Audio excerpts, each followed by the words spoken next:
We're just going to sit in silence. Does anyone, if you have a gong at your house, you could ring the gong. Ring Could the do your singing gong. bowl or ring a bell. Ting a ling ling ling. Good morning. Good It's morning. September for reals. Oh, September 27th, 2025. wait, what? September 7th. Oh, I was like Did I 27th? say 27th? Yeah. I was like, wait, I missed a lot of things that we'd be going to. Yeah. September 7th, Yes. 2025. 9 a.m. Eastern Standard Time. Welcome to Oh Shit Said the Fairies. This version is called Oh Shit, Your Projections Are Shattered. Uh, If only. yeah, but then like also what if it's I mean for generally not just what if it's a positive projection, but like what do you do? Because it's like a huge shift.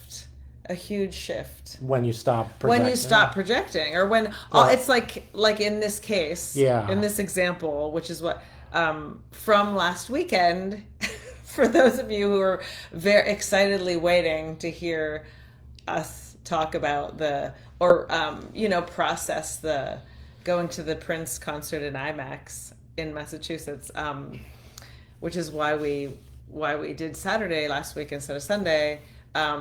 That's part of it, and I'm Mm-hmm. I'm super I'm excited to be able to talk a little, at least a little bit about it, because it's a real life example. Because the way that I spoke, when I was talking about Prince, did enter into a little bit of like projections and famous people, projections Mm-hmm. onto famous people, um and like all that I was deeply feeling and appreciating about the space that Prince, my projection onto Prince, the archetype of Prince, whatever, Mm-hmm. has held for me, was, a sledgehammer really was taken to that in a way that I wasn't prepared for, Mm-hmm. you know? Finding out more stuff about him. Yeah, like, because so what happened was, also it's interesting because I'm just feeling so many other things this morning as I was coming here. But so what happened was we were on the way there, and very quickly, the other person that we were with is like obsessed with Prince and a huge super fan, I would say, and has a lot of information about Prince that I never knew. Mm-hmm. And I'm not one for for like doing the deep dive on the interwebs of Oh. to get information. And so I, unless it's very relevant or very, I'm not really, like, I generally am not interested in that, so that's not my Mm-hmm. thing. So I just didn't know. I mean, it's out there Mm-hmm. clearly, but I did not go after it. Mm-hmm. And I just like the music and what that is for me, and And all the things it and all makes the, you feel. yeah, that it opens me up to, and has And opened me it's up to, hard and not to continues to project open me those up to. feelings onto Yeah. the creator of the Yeah. stuff Yeah, yeah, that we're yeah. feeling. And so we feel something. I mean, that's the essence of projection, right? We feel something inside that's triggered by that other person, Yes. and Yeah. then we project that feeling Onto onto the that person. person. Yes. That's sort of Yeah. Yeah. the magic hell of Yeah. projection. Yeah. Like, oh, that person is cute. I feel that makes something happen in me, but then it lands on that person. Right. It can become, yes, all about that person, instead of that is something Yeah. that exists Yeah. inside. There's something that exists They inside sprouted the you. well. So Prince sprouts a lot of wells of all sorts of stuff. And then he was like, oh my God, what a tragically devastated I mean, it was like experience really, of a person he had and to experience. and that's no surprise. Like that in itself, is there pain? A tremendous amount of pain. Yes, in Prince. Yes, like without a doubt. I didn't. That wasn't like, okay. You Yes, kind of there's knew pain. that. And like just even the little bit that came up around the time of his death, like, and like then finding out, just even the little bit that I found out, it was really intense, and I was like, wow, he was living with so much pain. But and that is clear, and even in the little bit that and just being around human beings and being a human being with a tremendous amount of pain myself, and everyone I know having that, it's like that's not a surprise, but it was like all these details. And I will also say, who knows? Who knows if they're even true? Like, that's the thing. And that wasn't what it was about for me. I don't have an interest in being like, is that true? Do you have proof? Prove it to me and blah, blah, blah. And I need to know. And I don't have that really very much at all. Like, in that like very linear like way of like concrete way of like I need, and I have another thing that I can talk about if we talk about, what my work is right now. But anyway, it was like I felt like all of a sudden I was in Star Wars, and like I felt like my guts were just falling out. Like I was like, wait, what? Like as you got more information. Yes, as I got more information, and I was like really feeling like so overwhelmed, and I was like, I knew, I was processing a lot in the moment. Like I was like just a lot on so many levels, and luckily shame didn't come in, in there, which was so great and such a blessing, because I was just like, instead I was like, this is so intense and so devastating, and like it was like everything that came after the next thing was more devastating. Like I was what just was like, the holy shame? What shit. would the shame have been? That I shouldn't be projecting, that I'm a bad person for projecting onto Prince, and I'm an idiot.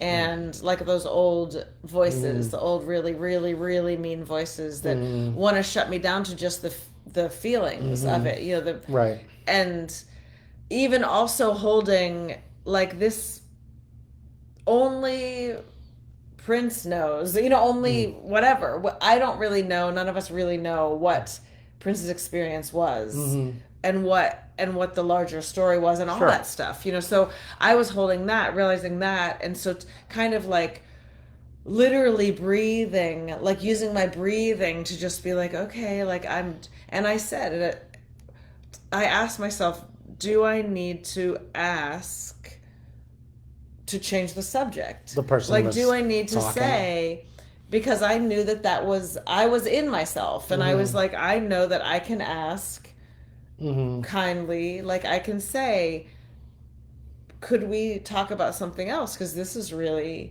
intense for me, and I'm like really feeling a lot in my body, and I never made a connection, but it's interesting because that all happened right before my session, my latest session, and so that's interesting. So I was just holding all that, and crying, and but like not kind of just to myself, not in a big way, but just like letting tears flow, and just being like feeling so much pain and like compassion, and just like, I don't know, it just like opens up. I just kept thinking, like, I couldn't help it. I kept not even consciously thinking, but like feeling like, what must that have been like to live with all that, like, and be and create all that he created, like, and just like, it's so crazy, like it felt so huge, like the immensity of everything, and then hearing things and being like, well, clearly that's like trauma, out of the trauma, his personal trauma, he did this or did that or made this choice or that choice, or Paisley Park, and what, and just like creating this compound, and what, but just like stuff that was really dark and scary and like hard, it's just like really hard. It's kind of like that hero thing, like don't have heroes, because you're, I mean, including inside ourselves. Don't have heroes because it's just a projection. Yeah. Right, the story that's been created up around them. I mean, it's a setup. It's a setup. But the thing is also, like, right now for me, in that case, do have heroes, because it was really informative for me. It was really like, I mean, it was a lot. Like, and then right. going to the movie. You can't make a rule over having heroes or not having heroes, because It just projection happens, Yeah, right? And yeah, so yeah. people become put in hero on hero stuff. Right. I have to pee again. Oh, okay. Okay. I'm not timing it well. Okay. Hold it down. Yeah, yeah. But keep talking. Yeah, I mean, well, another thing about the heroes is if it happens in our, in our real life with people all the time. Like all the time when we're in line at the coffee shop, when we go, and like there's projections on the people in line with us and projections on the people who serve us coffee every day, like the same people, and we have, and it's just literally everywhere. There's projections on the people in front of us, projections on the people behind us.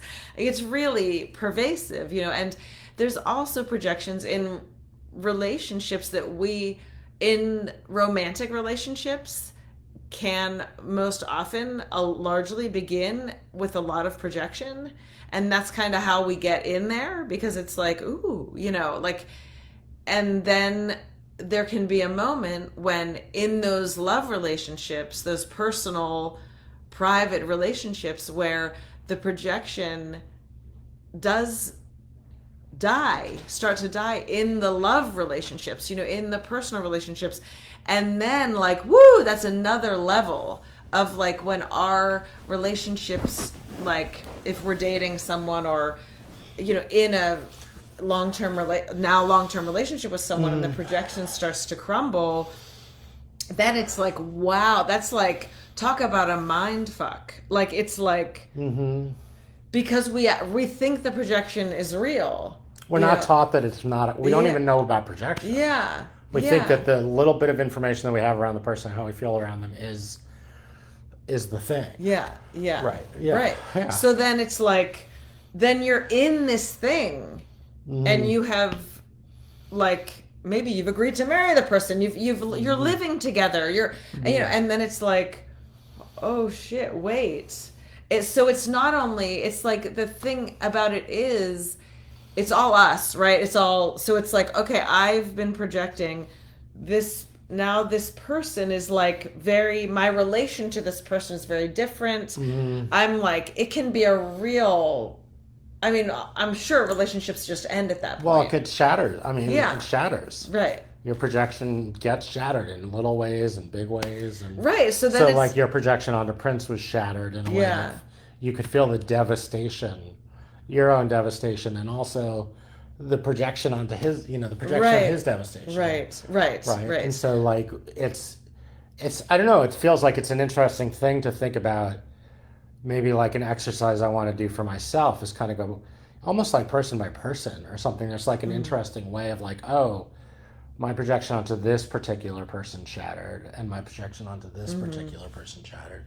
And because within each of those for me is like a lot to know. Yes, a lot of information. It's so much about me in terms of projections onto others, both kind of big and small. And if you don't realize that, like in the case of a a romantic relationship then it can feel like, oh my God, it's that person's fault. I'm not saying that there's nothing, know. Or if you reverse it too, I had this experience this week, it can be not that person's responsibility and my fault that I'm projecting onto the person. Yes. So I had this example where I had a meeting with someone who I just had a real distaste for. This woman who works on a team that I work on, and I just felt like she was very confrontational and completely lacked curiosity and was not serving the person for whom we both work in very specific ways and really challenging me on things that she didn't understand. She didn't even understand what I was saying, but she was already attacking it. Right. And it was really interesting because my old way of responding to that would have been to fawn and like avoid the confrontation.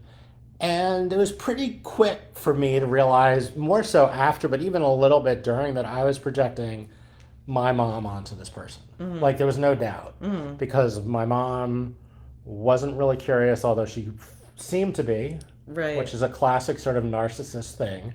And she was really opinionated, and she didn't have enough information, and she made unbelievable judgments. So I learned how to manage that by, yes, Mom, you're right. Everybody's wrong except for you, which means me, I'm also not wrong because there's, the two of us. Right. And so it was interesting because I was aware that I'm projecting my mom onto this person, and I wasn't going, and the person was acting in a certain way. Yes. So I wasn't going to be like, oh, I need to own this because I'm just projecting my mom onto the person. Right.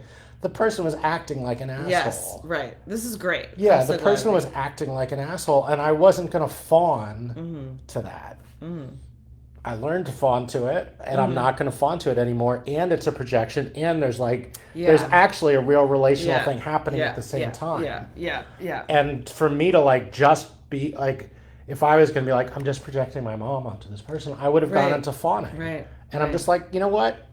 Living with my mom trained me to be with people like you. You. I mean, I know that people aren't just like other people, but those qualities, it trained me to manage these qualities. And luckily, I'm not bound into a relationship with this person where I have to act a certain way, which I have a great privilege of experiencing. But that was a real new thing for me. It's how our projections inform us, create our narrative, create our perspective. But we don't just have to sit there in oh, this is a trauma projection. Right. Yes. I'm still going to live in the moment. Yeah. And I may be reacting. I may be acting like a belligerent 7-year-old kid, I should have acted with my mom, but I had no space for. But I'm also not fawning. So I don't know. I'm just in the midst of it, and I kind of felt crappy afterward, but I also reached out and let people know I had to deal with an asshole today, and luckily got home to my beautiful dog and the sunset, and it's all in there. So it's my projections were shattered because I had sort of a positive, hopeful projection onto this person, because I've worked with other people in her role that were good. And so I'm like, okay, I can give her a little bit of guidance. She doesn't really understand the person who we work with, because I have so much more experience working with this person, but it wasn't going to happen. It wasn't going to be heard. And so that was the shattering of the projection, which allowed me to I get to work in these fields of projection, not just say, oh, I'm projecting. Yes. Yeah. And to say that took a lot of work. That took a lot of work. All this stuff is it's well, really... I'm 56, and it only took about 54, 55 years of work. Yeah. Right. Yeah. So, so it's very, I love that example is so great, and because it's also messy and difficult, and it's sometimes we have that capacity to hold all those things, and sometimes we don't, and I mean,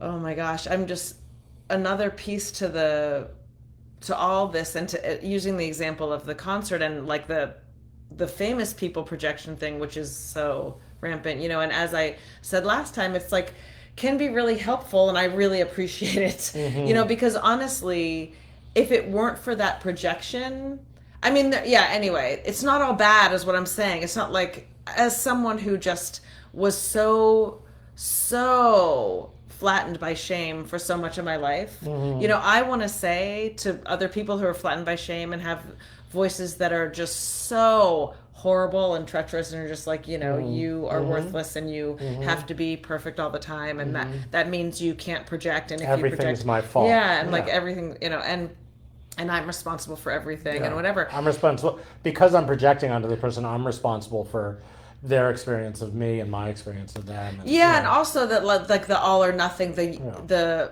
that whatever that's called thinking. I don't know why I can't think of it, but the either the not the both and, but the either or thinking. It's just the dualistic thinking, and but then we go to then we're at this big huge crazy theater, which was its own thing, like trippy, like we IMAX, were in another, enormous, like yeah. I was like, this No feels real like a movie, like we're like I don't even believe it's real. Like Well, the what perspective is so crazy. it is so crazy. It was just like Yeah. so crazy. Princess Godzilla. It's just like Yeah. so yeah, the whole thing was so amazing, and there were so many things on so many levels. I mean, I loved it. It was great, you know, great experience, but it was also like wow. And then There's after a little hearing bit of sensory overload. yeah, after hearing all of this about this new information about Prince, and like I'm like and I was like shit. You know, like I want to see the thing and so I was curious how my experience of the concert was gonna be. Now that you were sitting with knowing these, like, that new- he, you know, was a really actively unkind person. To what degree I don't know, but it seems for Pretty sure. Like that active, wasn't yeah. my part. That was the thing is I had no idea about that. About his rumored unkindness. Right, I mean, I knew the severe, Sinead yeah. O'Connor story. Yeah. And I didn't know. I mean, I was like, that is so weird. Right, like it didn't fit. I Yeah. was like, I mean, I But now, have a good feeling but about now her. it fits. Yeah, now Yeah. it fits. And so it's just like, whoa. Like, it, so, you know, then we're at this theater and it's like, and we're with new people.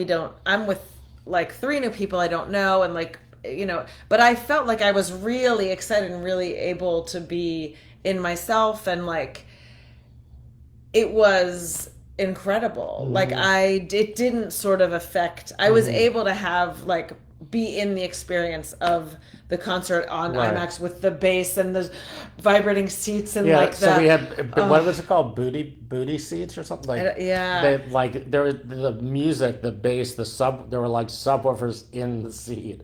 So Yeah, the seats vibrated. And the other, speaking of projection, I didn't even realize this till now. Oh my god. Cat. There's this oh my god. The singer, Kat, we need you to rap. Yes. Kat, we need you to I was in love with her. I was like so relating to her so hard. Well, she's objectively like I was unbelievably like- sexy. I so, was just like, yeah. I want that outfit. I'm going to be her for Halloween. Like, I was like, I want to get those shorts that are a skirt but really a short underneath. And I was like, seriously, I was so. I mean, for me, the concert was actually more about her and like relating to her, and like I was just like filled with like I felt her in me. She was and so good. I mean, also and just I an was like, actress in the whole story. Yeah. And you know, Sheila E. I was like, I want a Sheila E. T-shirt. You know, like, you know, I was like, oh my god, like she's Right. amazing in this way that I could never really feel. And I think it's because whatever, like a lot of my, you know, shame has been healed, and so there were all these. There've been a painful part of, and really real deep part of my process has been realizing that I had this sort of hatred. I think I've talked about this in the last couple of podcasts, but like this hatred, like what it feels like real distaste, as you said, like hatred toward these certain like famous people, like well-known people, some authors, some, you know, some writers, some actresses, some singers, where I just feel like, and then I realize that I really relate to them. So like it was the part of me that hated those parts of, this is textbook, whatever. I hated those parts of myself, and I saw that in them, and I was like, oh my gosh, that is not okay. Like, how can you be speaking and living from that place? And now that I don't have that self-hatred, like I'm like, there have been times when those projections died, like I was like just wept, and I was like, oh my god, this is one of my people. Like this is like one of my people. Like I can't believe that I've been like, you know, Hating I on hate them? you. Yeah, like I'm like, I don't even want to say their names here because I feel it feels so painful. You know, it's like I was so wrong. Like, but I mean deeply wrong. Like I don't have like a judgment against myself. I was really wrong, you know, and not to say that it's not like the projections now switched and it's like, yay, they're the greatest ever. It's just like, But as you've gone deeper, you get to feel the more like more grains around like the finer Yeah. aspect of what the projection Yeah, is. yeah. I mean, it's also to know, like, we use the word projections getting shattered, but they're never gone. Yeah, yeah. We never are not. I mean, the brain Yeah. is designed to project. We Yeah. can't just short circuit that part of the design. Right, and that's And what I so was we're- talking about when right. you were in the Yeah. bathroom Oh, too. nice.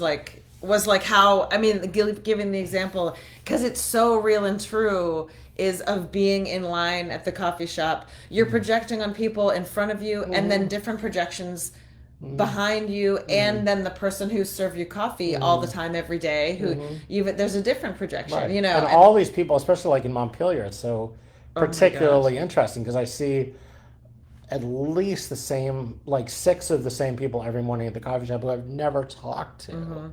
Right. And so, of course, I've got all sorts of projections Yeah. onto them. I've Yeah. never talked to them. Yeah. And then there's a few that I have started to talk to, and you can just feel like it's almost like this little brick of projection will fall away or this, but there's still like a bunch there.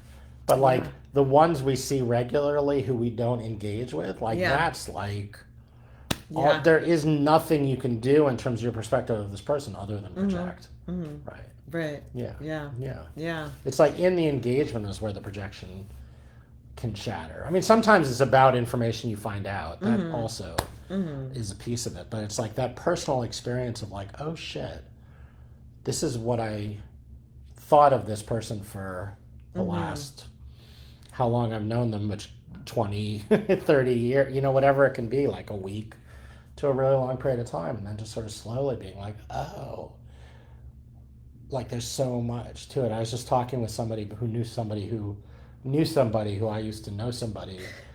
And so I was talking about somebody I used to know, or I do know, but used to know in a different way with this other person for a clinical reason. So it wasn't gossiping. But it was like, oh my, like I spoke for like 45 minutes about this person who I had had this really significant relationship with. And I was like, I could just feel as I was talking and sort of explaining my experience of it, like the projection, like just these little bits of projection falling away as I talked about it, right? And so, I mean, even then, I don't really know the person, but it's like I can feel how my projection is shattered, and I have a very different experience of this person than I did before, right? Even that can still be a projection, right? But it's Right. like, as I'm getting what I feel like in terms of healing in general, but like I'm experiencing on such a personal level, is like the level of discernment versus projection, meaning the things that I know are more clear about myself and my experience with this other person, right? Which isn't necessarily the truth, but it's a discernment of my truth because it's not as much of a story that I've made up where I have all this subconscious shadow stuff that's informing what's going on for me. Right. Because part of the shattering of projections isn't just that, oh, that person did something. You're like, holy shit, I didn't realize they could do Right. that. Right. It's also like when we change, as we move, the other person, you know, the other person changes. We start to Yes. see them very differently. Yes. Because Right. our perspective of just seeing things with what we would call like the archetypal love or support or being able to be in the feeling rather than reacting to it, we just start to envision it. Like I have a lot of love for this asshole because I'm sure that I can recognize that all of the behavior that they had that was narcissistic to me was a wound. Yes. Like I have no doubt that if I could have, and I'm pretty good at this, if I could have gotten them to just relax, you know, if I could have gotten them, if I could have stayed regulated and helped them get down into regulation, it might have been a difference. It might not have. It might have been a different story. Because I know that their defensiveness around everything that was going on comes from their wound. I don't even Yes, know sure. them, but I just know that that's the nature of human beings. If there's aggression and judgment, it is a trauma Yeah. response. Yeah.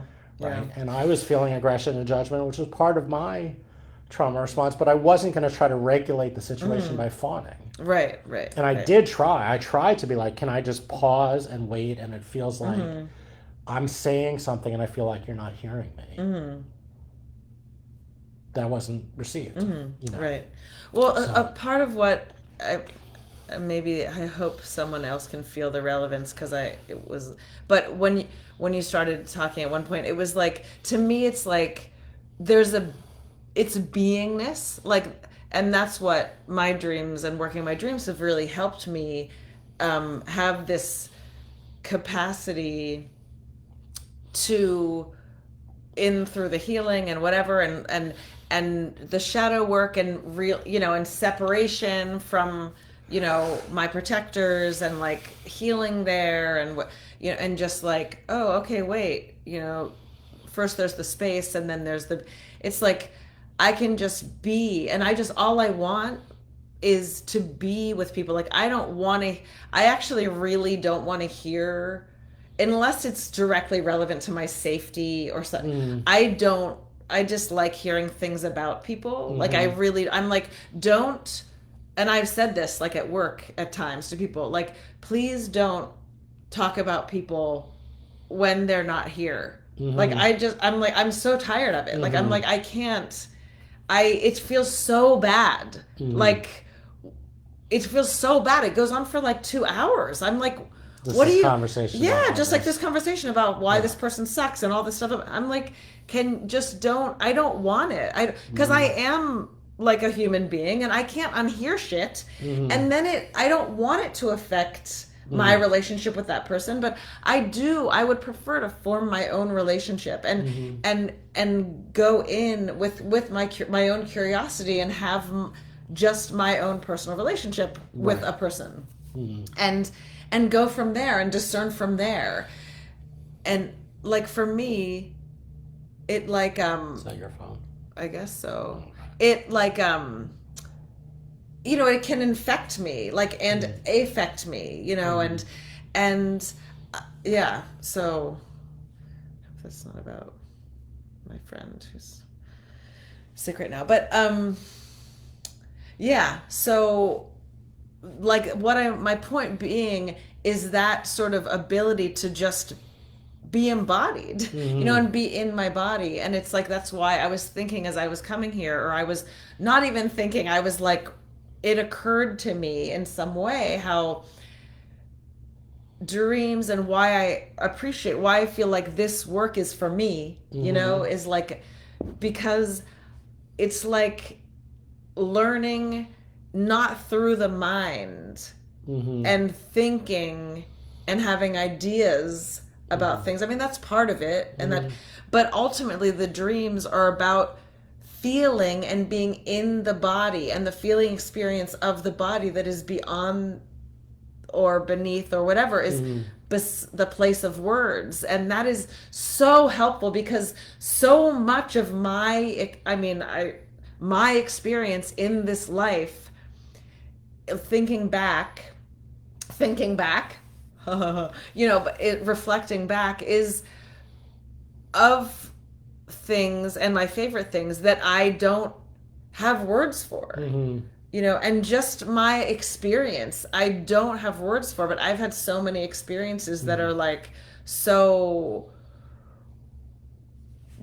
relevant, and so that I can't explain, and so much of just my experience of being myself within myself. And that's what I'm talking about with Prince. And that's what I'm really interested in with people, is like, what is your experience of inside yourself?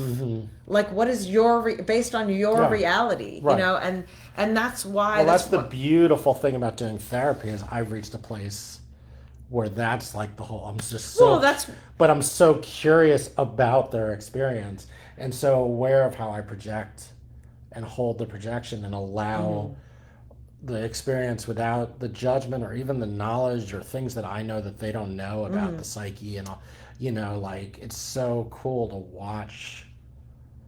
to just watch it from a place of real curiosity. Right. I mean, I don't know. I feel like that's everything. I'm kind of like, isn't that that's everything? As a person who works with people, that would be all I would ever want, from someone working with me. And like, it is like that kind of like, the feeling that I have is like incredibly spacious, and like really softly but and strongly loving, like this, you know, this space of like where I'm coming from inside myself is like this space of just like really immense love that's like you know, it's like whatever soft pink color, you know, for me it's just like really like, oh, like wow, you know, because and it's so I feel so grateful and honored to be, you know, and to be witness to the dreams and be and all, because that which are the things that can that open us up to all that. And because sometimes we don't even realize our own reality and how, you know, we're living and stuff. And so my, you know, yeah, just the your experience that you shared, and I feel also my experience that I shared being in the car and like hearing all those things, and you being with that challenging person, and you know, is like there was a beingness, you know, of like being able to, you know, instead of being reactive and but just like I am here, still here in my body, and this is happening, you know, and like wow, you know. I was feeling just these waves, you know, like you were also like, okay, like there's the, you know, and being like, oh, almost also this, like, I feel this impulse too, you know, or whatever, like, oh, in the past I would have, you know, but I'm not going to do that. I'm just like going to be here right now and just ride all these waves. And I'm so grateful, you know, it's like it's been a real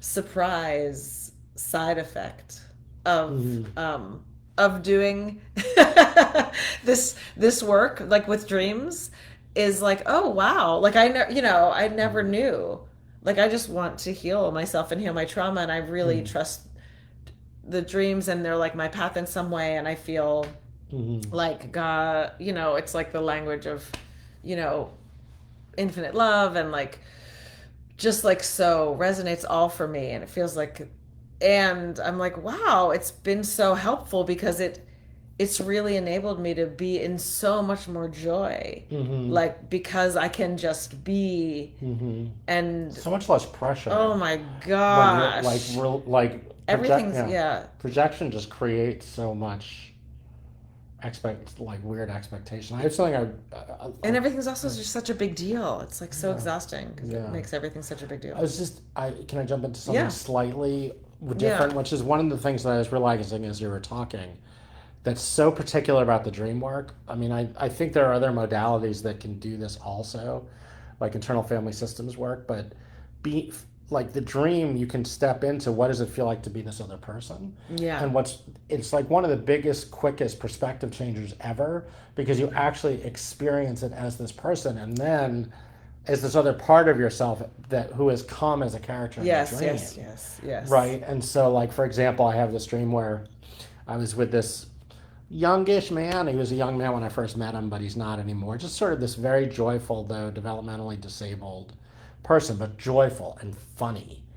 And I'm in a dream where I see that person, and I'm just like so excited to see them, because it was a real, like, what are they doing here? I was like in like some like Larchmont, New York, or like New Rochelle, New York, and the person shouldn't have been there, but they were there. And then my dad is there, and it's like another synchronicity thing, because what's my dad doing here? Especially because I think I'm aware that he's passed away. But I get sort of pulled into, and then I give my dad a hug, and I'm like, why am I hugging my dad when I have all these like not great feelings about it? That perspective of looking at the world from the child of my father versus this perspective of being this other part of myself that we'll call Ted in the dream. That's not their real name, but like as Ted, I just feel joy. I just feel like joy, not that I'm just gonna click and then that's all it is, and I could be with this asshole and be like, let's just feel joy though while you're being something. But that inherently in the dream work allows for this sometimes temporary, because we can't feel it all the time, complete shift in perspective, right? And I can feel it in my body. Being the son of my dad is not very pleasant feeling in my body, and it's full of worry and shame, and then there's just this opening of this other of Ted, and I'm just like, look at the fucking leaf, man. Yeah, I'm so happy to see you. Like, I just feel also this interconnectedness. So it's not just sort of like, you know, strolling down a path and like kicking rocks and that kind of cool feeling, which I never really had. There's that. And there's also this joy and interconnectedness also as well that my father had, sadly, probably no idea about his entire life. So, Yeah, I love that you brought that up. And I mean, I was even thinking about it in terms of working, you know, and then also working with people and their dreams. It's the same thing, you know. It's like stepping in, like being, it's like very visceral and so helpful in terms of just kind of feeling into and having a greater awareness of what the everyday life is like, you know, which is so, I just, oh my gosh, it's so hugely important to me. And like, I have a client I've been working with recently. It's like they have these very two different parts of themselves.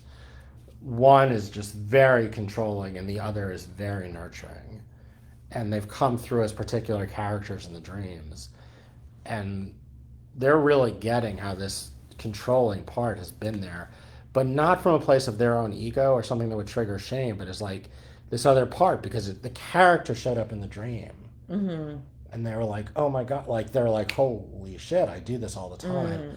And then now that they've sort of accepted that, they've accepted that without shame, they're able to recognize how controlling they've been because it's a trauma thing for them, and how distasteful it is when this other character is doing it in the dream, but they were able to see that is me, as opposed to that's not me. Right. Then which also has taken a lot of work for them in terms of vulnerability to recognize these shadow parts. And then they have these dreams of like just nurturance, right? And that's so they can look, and we've been talking a lot about how this meets in their world in the horizontal. It's like they're getting more of an understanding of how they are activated into that controlling person, and how everybody responds to that, and how, guess what, trying to take control doesn't really give you much control, into this place of nurturing, which is just so much softer. And then the things that become big deals are not as big a deal.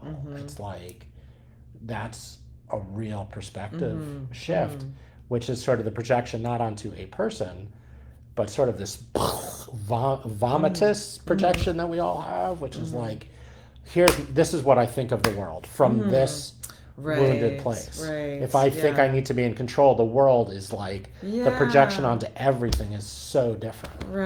Like that, from the voice of the need of protection. The need of protection to control through the, you know, it's not, again, it's like, we work this not from a place of shame, but we have to also work through the shame as well. God bless the anima, you know, in the many ways she shows up to help us just feel loved regardless of who we think we are.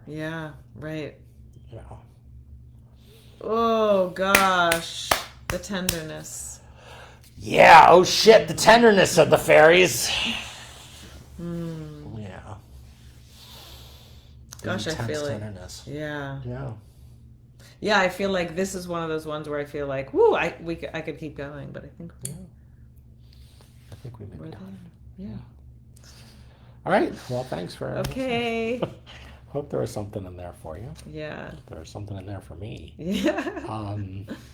We'll be back next Sunday, posting this on YouTube. Tell your friends. Subscribe to the channel. Reach out if you'd like. Reach out if you'd like. If you're Send curious. us a message. Or text us if you happen to have our phone numbers. All right. Okay. Bye.